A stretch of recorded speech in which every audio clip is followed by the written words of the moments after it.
The episode begins with Robin asking Batman why he is wearing the red suit when he just wore the green one yesterday. Batman explains that he must wear a different colored costume each night. They later go out to stop a heist into the city's gold depository. When the criminal Firefly breaks the wall down, he is surprised to discover Batman and Robin arrive to stop him. Firefly refuses to surrender and instead attacks them with his lasers. Batman blocks his attack with his cape, claiming that the red prism ray is useless against objects of the same color. Firefly is impressed at Batman for cleverly changing the color of his outfits to neutralize his weapon. Despite their attempts to stop him, Firefly declares that he's a man of 1,000 lights and summons a rainbow-colored giant bear to attack them, which fires lasers with its mouth. Batman and Robin throw batarangs at it, but it uses different colored attacks to stop them, to which Robin notices that each color has its own power. Robin tries to divert its attention, but gets hit with a green light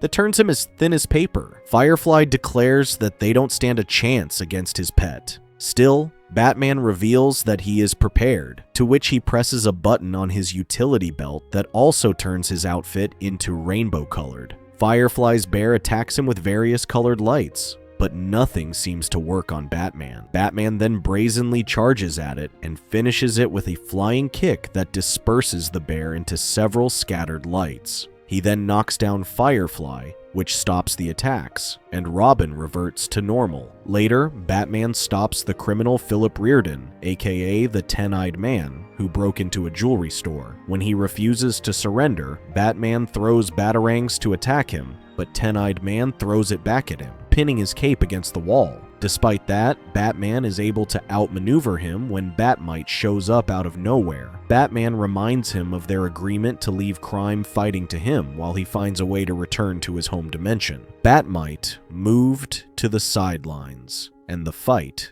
continued. Batmite reads how Reardon became the Ten-Eyed Man from some comics he came with. It was said that Reardon used to be a security guard when thieves knocked him out one night during a heist. Batman mistook him for being one of the thieves when suddenly, the bomb goes off, blinding Reardon. His surgeon then attached his optic nerves to his fingertips, later becoming the Ten-Eyed Man. Batman is furious at Batmite for messing around, so he makes a cactus appear out of nowhere and tricks Ten-Eyed Man into catching it with his hands. With him groaning in pain, Batman then captures Ten-Eyed Man. Batmite claims he is beyond catching C-lister criminals. Still, Batman argues that he doesn't play favorites and that all criminals must be brought to justice. Batmite claims that heroes are measured by the strength of their adversaries. He reveals that he returned to this dimension to witness the ultimate face-off. Batman worries that Batmite's obsession with him is no longer healthy. Batmite argues that he too has an obsession, so he snaps his fingers and brings them to his Batman shrine to show him that the greatest rivalry in Herodom is Batman versus the Joker. Batmite states he has reserved this spot for their next matchup,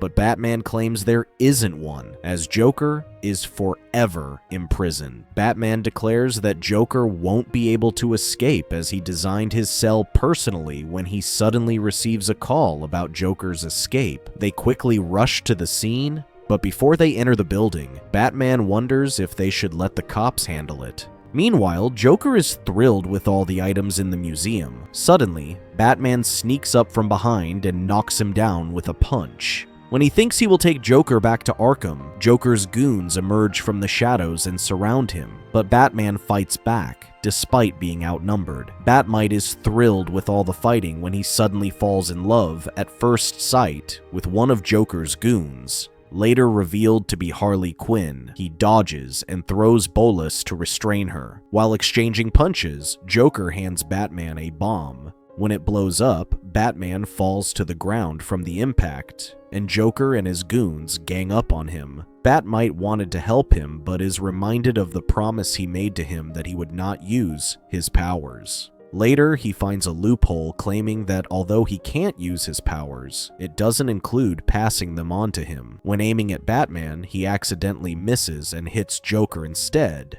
which gives the supervillain superpowers. Joker is thrilled to discover he now has superpowers, which he uses to take down Batman. Batmite demands that he return his powers, but Joker refuses and instead creates a mini version of himself for Mini Batman. Mini Joker then chases Batmite with a chattering teeth toy. Batmite gathers enough courage and jumps the Mini Joker, but his punches are weak, so the Mini Joker laughs it off. Batman stands up to Joker, claiming he won't let him use the power to twist reality, but Joker attacks him with a powerful jolt of lightning that knocks him out. Joker claims that he's no longer the same man and declares that he is the king of the world. Batman wakes up tied to a column, to which Joker vents that he always loses to him. Batman claims that he hasn't failed yet. Harley suggests removing his mask to discover who he is. Still, Joker rejects it, worrying that doing so would make his ultimate rival a mere man. Joker then starts singing as he goes on a rampage in the city, turning cops into toys and police choppers into flying fish,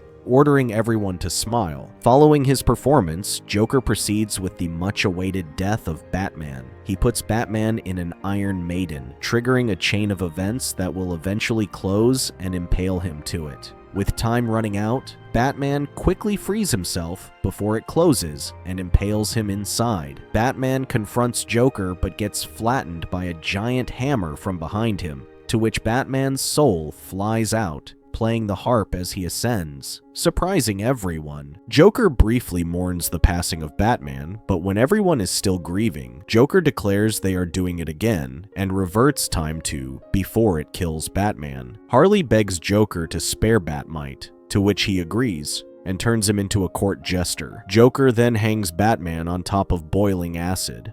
Batman claims that the true measure of a hero is his heart and not his powers. Joker had Batman impaled in the Iron Maiden, burned to death, fed to sharks, and even run over by a train. Harley worries that Joker is always preoccupied when it comes to Batman, to which Batmite feels the same when it comes to Batman. Batman begs Joker to put him out of his misery, unable to take it anymore, having died at everything Joker could think of. He asks him to remove his sanity, but Joker comes up with a better idea, turning Batman into a madman like him. Batman begs him, claiming that sanity is all he has left and that a mind is a terrible thing to lose, but Joker refuses. When Joker is about to mess with Batman's head, Harley interrupts him and asks if it's a good idea to do that. Joker gets furious when she keeps questioning him, so he removes her voice, claiming she talks too much. Now that there are no more interruptions, Joker quickly jumps into Batman's mind, leaving Mini Joker in charge.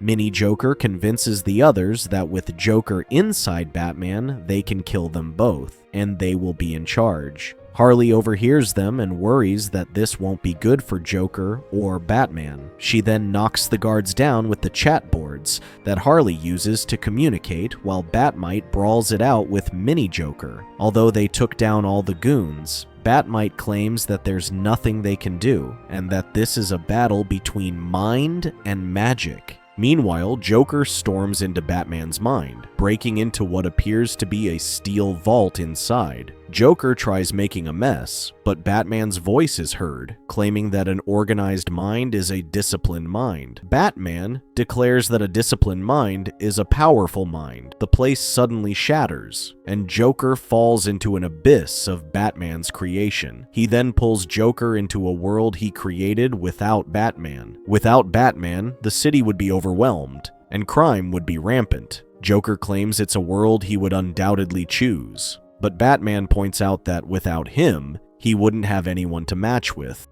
Joker orders him to let him out, but Batman claims he has no power there. Joker begs him to let him out, even relinquishing the powers he got from Batmite in exchange. Suddenly, a swarm of bats surrounded him, and he returned to the outside world, where Harley could speak again. Batmite is glad to discover he has recovered his powers, and Batman asks him to fix the mess Joker made. Although Joker returns to normal, he is traumatized by the nightmare Batman has shown him. Batmite asks Harley if she wants to get together, but she refuses, claiming to be loyal only to Joker. Batmite vents his frustration on Mini Joker and drags him to the 5th dimension. Thank you for watching. Check out these other videos, and subscribe and tap the bell to be notified about our latest videos. See you next time.